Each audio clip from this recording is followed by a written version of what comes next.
মোহাম্মদ মিনাজুল ইসলাম নাহিদ। আমার বাড়ি হচ্ছে নিমগাছি গ্রাম, ধনুর থানা, জেলা বগুড়া। আপনি কত শতাংশ জমিতে এই আঙ্গুর চাষ করেছেন? আমি আঙ্গুর চাষ করেছি টোটাল 15% জমিতে। কতগুলো গাছ আছে আপনার? আমার এখানে গাছ আছে হচ্ছে 92টা। আপনি প্রতি গাছে কত কেজি ফলের আশা করতেছেন?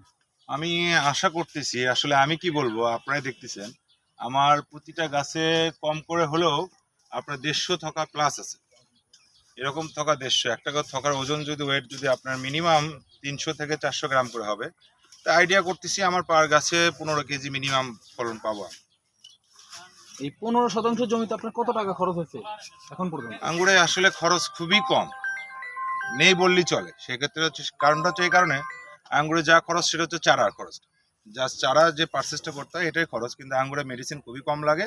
জাস্ট যখন ফলনটা আমাদের হারভেস্টের টাইম হচ্ছে তখনই আপনার খরচটা একটু বেড়ে যায়। কারণ হচ্ছে এই কারণে বেড়ে যে ফলের কিছু কাজ করতে হয়, মেডিসিন দিতে হয়, ওষুধ প্রয়োগটা মূলত আর কি আমাদের লাস্ট বেলায়, মানে জাস্ট ফল হারভেস্ট করার 2 মাস আগে থেকে আর কি মেডিসিনগুলো প্রয়োগ করতে হয়। এর আগে আঙ্গুরে মেডিসিন প্রয়োগ করা লাগেই না।